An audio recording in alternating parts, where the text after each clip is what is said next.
Britney Spears in the Diddy trial. So Cassie stated that Britney Spears was present at her 21st birthday party in 2007, which just so happened to be the night before the 2007 VMAs. So you're saying give Britney a break? Give Britney or any woman or children, you're supposed to have rules to the game. There's supposed to be, there gotta be rules to the game. You know what I'm saying? Okay. And don't put nobody in danger driving, you know? Late Friday night, Britney hit 3 hotspots and was snapped at Caesar's Palace at Pure nightclub with P. Diddy. Thought he was, or did he actually do some of these things that are true? Like, what do you think about the whole Diddy situation in the trial? I mean, I don't really. I mean, it's just another one of those things that is up to, you know, like, I think people are grown at the first thing. So grown people are gonna do grown folks.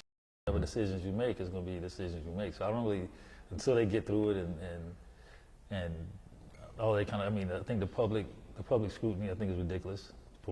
Paint the picture for us, because unfortunately, as we know, there are no cameras, there are no audio recordings allowed in that courtroom. What did you see and what did you hear?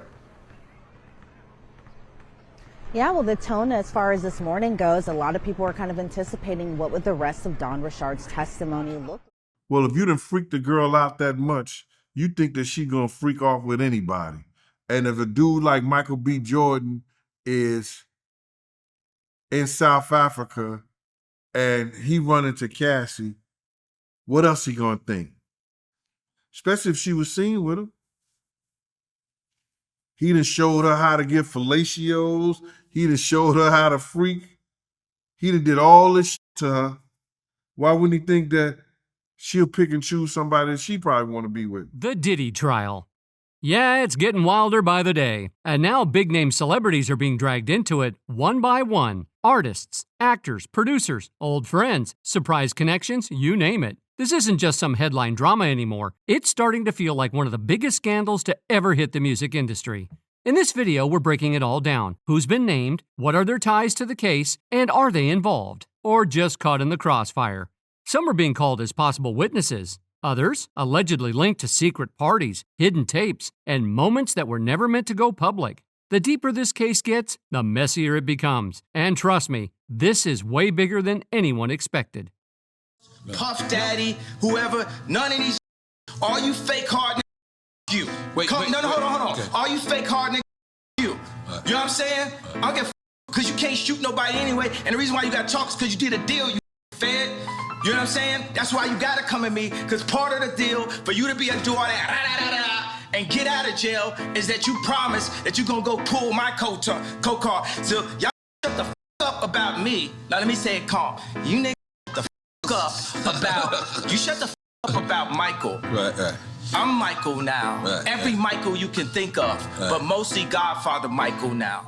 Kanye West, I hate that, man. Plus I seen on a puff party just the bathroom. Understood money in a way a lot of us still don't. I go to him for advice to this day. He inspires so many of my choices, so many of my life choices, my wife choices. And here we are. Thanks for that, Puff. Now let's rewind a bit. When Sean Diddy Combs' trial started in New York City, nobody expected the jury selection to already be that explosive. During the questioning on May 5th, the court asked potential jurors if they were familiar with names like Kanye West or Don Richard from Danity Kane. Totally makes sense for people who worked with Diddy before, right? But then, Mike Myers. Yeah, that Mike Myers, as in the Austin Powers guy. By May 6th, the judge, Arun Subramanian, tweaked the questions. Instead of asking if they were familiar with the celebrities, he asked if they personally know any of them. Now here's the heavy part. Diddy was arrested back in September 2024. He's facing serious charges: human exploitation, racketeering conspiracy, and transporting individuals for illegal work. He pleaded not guilty, and he's denied everything. Since his arrest, Diddy has been held at the Metropolitan Detention Center in Brooklyn. He's tried to get out 4 times, actually, but Judge Subramanian shut him down every time. No bail granted. And now, here comes the part that's been turning heads: the celebrities who've been dragged into the spotlight because of this trial. Here are some of the biggest names mentioned so far. Michael B. Jordan. Yes, that Michael B. Jordan. His name came up on May 15th during Cassie's testimony. Why? Well, years ago, he dated her, and that history is now part of the story. When Cassie sued Diddy in November 2023, her past relationship with Jordan was mentioned in the lawsuit. Even though Diddy and Cassie eventually settled that case out of court, and he denied everything she accused him of, this name drop didn't go unnoticed. Well, if you done freaked a girl out that much, you think that she gonna freak off with anybody. And if a dude like Michael B. Jordan is in South Africa and he run into Cassie, what else he gonna think? Especially if she was seen with him. He done showed her how to get fellatios. He done showed her how to freak. He done did all this to her. Why wouldn't he think that she'll pick and choose somebody that she probably want to be with? Cassie told the jury that she started dating Jordan back in 2015. That happened after she found out Diddy was allegedly spending time with one of his on and off girlfriends while she was away filming a movie in South Africa. She said that after learning about that, she cut off communication with Diddy and moved on with the Sinner's actor. She also added that one of Diddy's staff members told her that Diddy knew about her relationship with Jordan. For the record, that relationship didn't last. Cassie ended up marrying Alex Fine in 2019. Then came a pointed moment in court. One of Diddy's attorneys, Anna Estevao, brought up the time Cassie was filming in South Africa, referring to her role in the 2016 movie Honey 3. Estevao asked, "Mr. Combs suspected you of a relationship with whom?" Cassie didn't hesitate. She said, "Michael B. Jordan." Ventura began a relationship with actor Michael B. Jordan. Inside the courtroom, it was fascinating to watch as Ventura testified. When she said certain things, Combs would whisper into his attorney's ear. The attorney would write something on a Post-it and then hand it right back to the attorney who was questioning Ventura. In Lower Manhattan. During her testimony, Cassie Ventura also mentioned seeing a photo of Diddy with another woman, and according to her, it made her feel angry. It was just one more emotional moment added to a story that's already full of intensity. And back during jury selection, the court asked potential jurors if they recognized several celebrity names, including Michael B. Jordan. But sources told People that the Sinner's actor isn't expected to take the stand during this trial. Now let's talk about another name that's been pulled into this case, Harve Pierre. Pierre is a music executive who worked with Diddy under Bad Boy Entertainment, and on May 19th, singer and former Danity Kane member Don Richard testified that Pierre was one of the employees who allegedly witnessed moments of mistreatment in Diddy and Cassie's past relationship. Here's a part of the conversation at the testimony during trial. Question: the next assault, who was there? Answer: D-Rock, Capricorn Clark, Harve Pierre. Question: who was Mr. Pierre at Bad Boy? Answer: answering to Sean Combs. Question: did they do anything? Answer: none of us did anything. Question: what happened next? Answer: when we drove back to LA, he slapped Cassie in the mouth and told her to shut the F up. Question: how did the passengers respond? Answer: we stayed silent the rest of the ride. Question: what were you thinking? Answer: I asked myself, if he did that to someone he supposedly loved, what would he do to an employee? So I'd approach Mr. Combs with softness. Question: did you try to intervene with the relationship? Answer: no, for my own safety. But there's more. Pierre is also named in a completely separate legal case involving a woman identified as Jane Doe. In her claim, she says she was only 17 when she met Pierre at a lounge in Michigan. According to the complaint, Pierre introduced himself as someone close to Diddy and even called him on the phone to prove it. The two then reportedly convinced her to fly on a private jet to Daddy's House recording studio in New York City, Diddy's personal studio. Photos shared in the lawsuit show her at the studio that night, including one where she's seen sitting on Diddy's lap. What followed, according to the legal filing, was a traumatic experience. The woman says she was given substances and later endured an incident that has caused her deep emotional pain to this day. Her attorney, Douglas H. Wigdor, issued a statement saying, "Our client was taken advantage of at a vulnerable time in her life, and what happened that night has left long-lasting emotional scars." He also said that this situation involved a pattern of exploiting trust and power, which according to him must be brought to light. Now let's talk about one of the most unexpected names to pop up during Diddy's trial, Mike Myers. Yes, that Mike Myers, the comedian behind Austin Powers. One potential juror actually recognized his name when going through the list of people who might be mentioned during the trial. But here's the thing, no one really knows why he's on it. According to USA Today, there is a Diddy reference in one of the Austin Powers movies. In the 2002 film Goldmember, there's a scene where Dr. Evil flashes a tattoo on his backside that reads E. Diddy, a joke clearly meant to play off the music mogul's name. That same scene even features Beyonce. So yeah, it could just be that random nod, but who knows if there's more to it. Another name that came up, Dallas Austin. He's a music producer who previously dated Kim Porter, Diddy's longtime partner, who sadly passed away in 2018. His name entered the picture when Cassie Ventura started recounting memories from her 21st birthday party in Las Vegas. Around him that would just consistently be coming out. So it's like now that he's on trial and the trial is starting, it's kind of hard to figure out, was he who we thought he was, or did he actually do some of these things that are true? Like, what do you think about the whole Diddy situation in the trial? I mean, I don't really. I mean, it's just another one of those things that is up to, like, I think people are grown at the first thing. So grown people are going to do grown-ful. Whatever decisions you make is going to be decisions you make. So I don't really, until they get through it and all that kind of, I mean, I think the public scrutiny, I think, is ridiculous for one thing. Now, here's where things take an interesting turn. As Diddy's defense team began cross-examining Cassie, they brought up some major celebrity names like Britney Spears. The strategy? They seemed to be suggesting that Cassie was a starstruck fan who was drawn to Diddy's fame and inner circle. Cassie told the court Sean was there and he brought Dallas Austin and Britney Spears. I think those were the two people that stand out to me. According to her, that birthday party was the first time Diddy kissed her. Up until then, their relationship had been strictly platonic. When the ego and money with anybody, I don't care if it's been Bill Cosby or Michael Jordan or Tiger Woods or Buffett, anybody, it's a certain way you have to maintain yourself with it.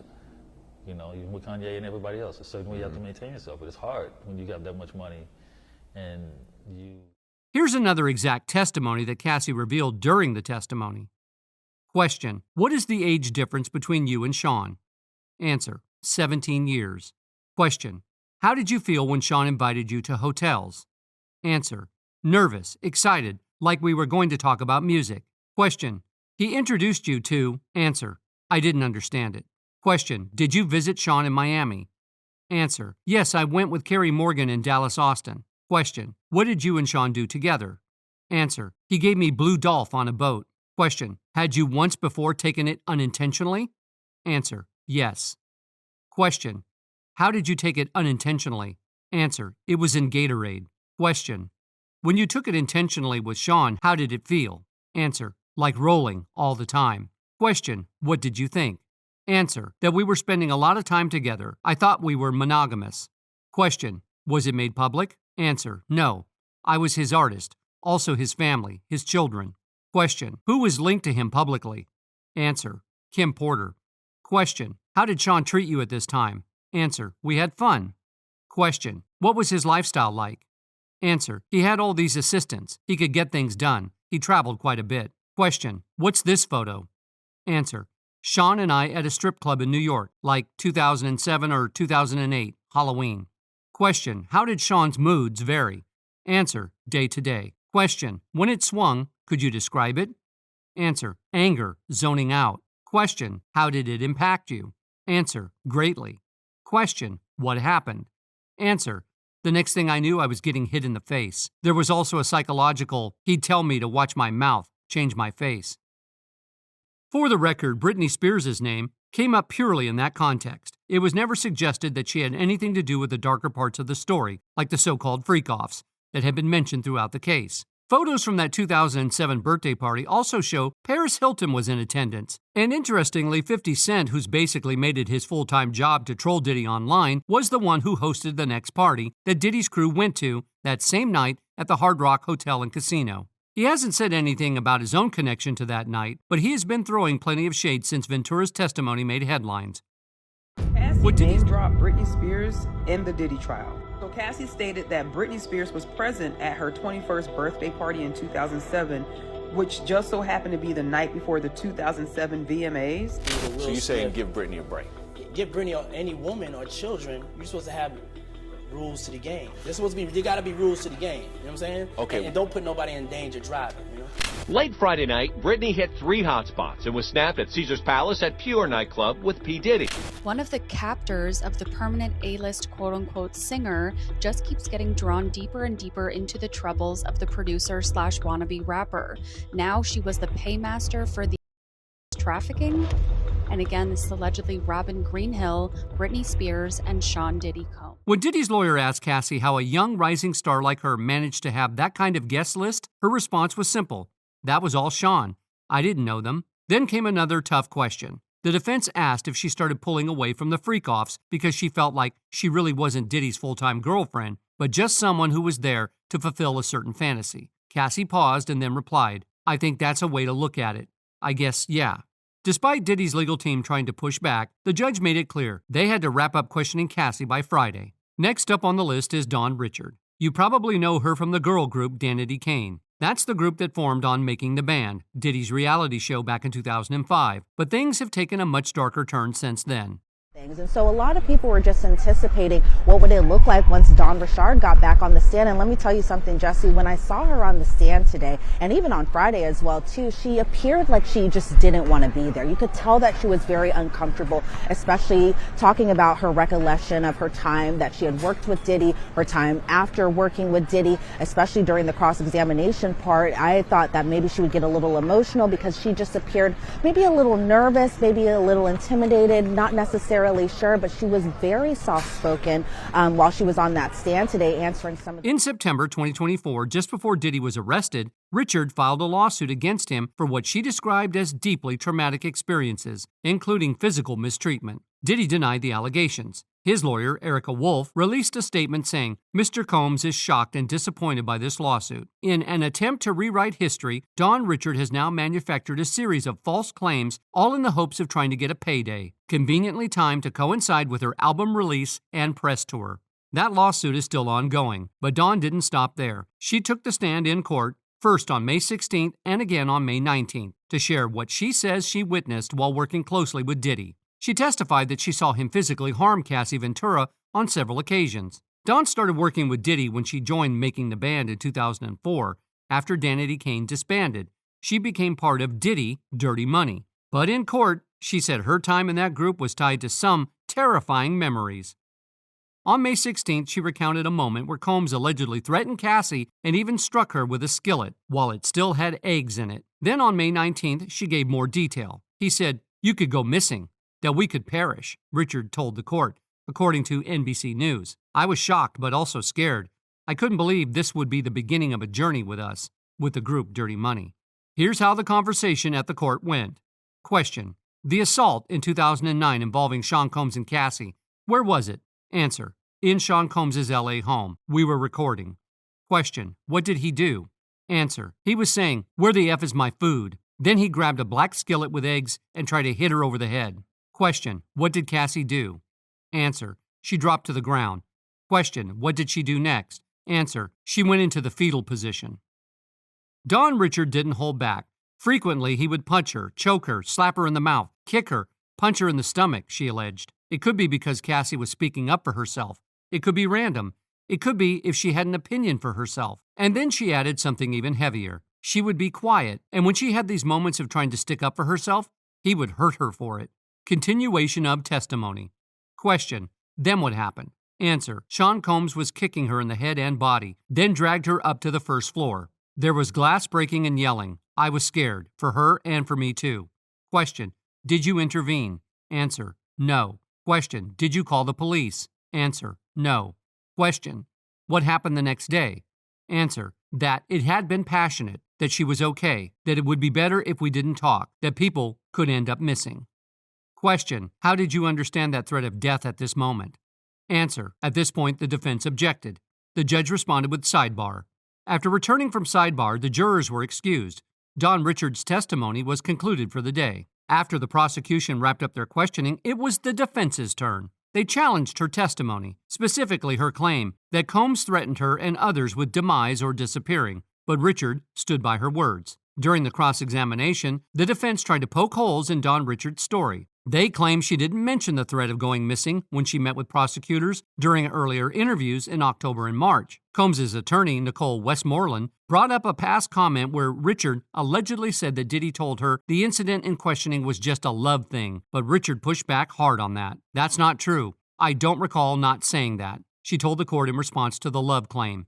And as for why she hadn't mentioned the threat earlier, she added, I didn't remember it. It was a long time ago, and I did my best. I remember everything I am telling you now. That courtroom, especially when it came to that cross-examination, it was kind of, it was a little rough to watch. It was a little like a lot of people, especially us in the gallery, in the press, were just kind of like, wow, this is a little brutal. And they kind of hit the points that they wanted to hit while them being defense attorneys. And so I think that the prosecution really kind of had to tighten everything up as far as, trying to get maybe back in the jury's good graces after kind of seeing that cross-examination go and all those holes that were poked into her testimony. And so that was just the overall essence and tone of today's, especially this morning before Carrie Morgan got on the witness. And then Kanye West. On May 5th, his name was brought up during jury selection, and it wasn't too surprising. After all, he and Diddy have a long history. Even after Diddy's arrest in September 2024, Kanye has continued to show support. Puff Daddy, whoever, none of these, all you fake hard hold on. Okay. All you fake hard you. You know what I'm saying? I don't get because you can't shoot nobody anyway, and the reason why you got to talk is because you did a deal, you fed. You know what I'm saying? That's why you got to come at me, because part of the deal for you to be a do all that and get out of jail is that you promise that you're going to go pull my co-car. So y'all niggas shut the f up about me. Now let me say it calm. You niggas shut the f up about, you shut the f up about Michael. Right. I'm Michael now. Right, Every Michael you can think of, but mostly Godfather Michael now. Understood money in a way a lot of us still don't. I go to him for advice to this day. He inspires so many of my choices, so many of my life choices, my wife choices. And here we are. Thanks for that, Puff. In March, just months after the arrest, Kanye dropped a track called Lonely Roads Still Go to Sunshine, featuring his daughter Northwest and Diddy. Not long after, Kanye posted a pre-recorded phone call between him and Diddy on social media. In that call, Diddy told Kanye to be careful about the people trying to end him and thanked him for looking after his 7 kids. Kanye West, I hate that. Plus, I seen the nigga pub parties and shit in the bathroom. Their connection goes way back. In the early 2000s, when Kanye was just coming up as a producer, he and Combs often moved in the same industry circles. Kanye has openly said that Diddy was a major influence on him, and Diddy in turn supported Kanye's bold music and fashion moves over the years, even when others didn't get it. Last February, West tweeted at President Donald Trump, asking him to please free my brother Puff. Puff get one call a morning, West wrote, presumably about Combs' life behind bars. Just for clarity, they're trying to make an example out of Puff. Me and my brother had our issues, but these white people trying to use Puff to scare ends, I'm neither scared nor brave. This is just me, West tweeted. West then shared a link to his online Yeezy clothing store, which is now selling t-shirts in partnership with Combs' famous Sean John fashion line. Now let's talk about Kid Cudi. His name came up in Cassie's lawsuit, and not just in passing. According to her, she briefly dated Cudi in 2012, during a break from her relationship with Diddy. When Diddy found out, Cassie says he was so angry, her lawsuit goes even further, saying, around that time, Kid Cudi's car exploded in his driveway. Cudi's spokesperson confirmed that account, telling the New York Times in November 2023 that Cassie's account of the exploding car was all true. Here's what went down in the testimony. Question: what did you say here? Answer: I've been told there was an explicit video out there about me. I reached out to Sean. Question: then what? Answer: we were driving back to New York City from Atlantic City to talk to this DJ, Woo Kid. Question: did that happen at a restaurant? Answer: yes.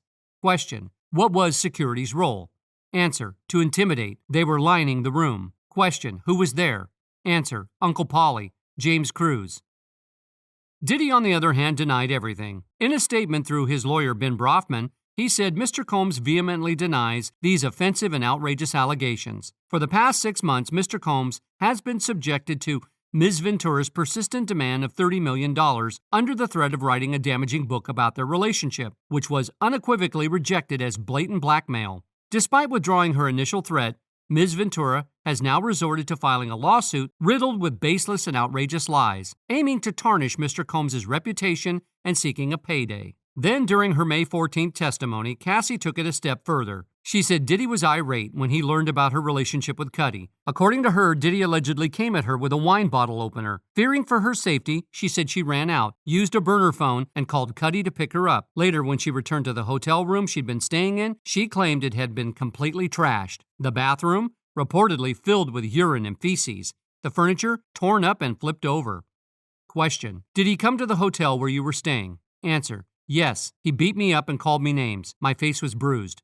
Question: This photo, who is it? Answer: Scott Miss Cudi, known as Kid Cudi. We dated in 2011. Question: Did Sean find out? Answer: Yes. In my phone. Sean went through my phone during a freakout. Question: He found an email? Answer: About what? Taking my toiletry bag to Scott? Question: What happened the next day? Answer: Sean put a wine opener in his hand and threatened me. Question: What did you do? Answer: I called Scott on a burner phone. Question: Where did you go? Answer: To Scott's house. Question: Then what happened? Answer: I talked with Capricorn Clark, one of Sean's assistants. Question: Then? Answer: I went to the house Sean was staying at. He told me he would release videos and hurt Scott and me. Question: What videos? Answer: freak-off videos of me. The list of celebrities are sure to get longer as this trial continues. Whose names are you expecting to see next? Comment down below. And go ahead and hit that subscribe button, turn on those post notifications, and follow us for more deep dives just like this.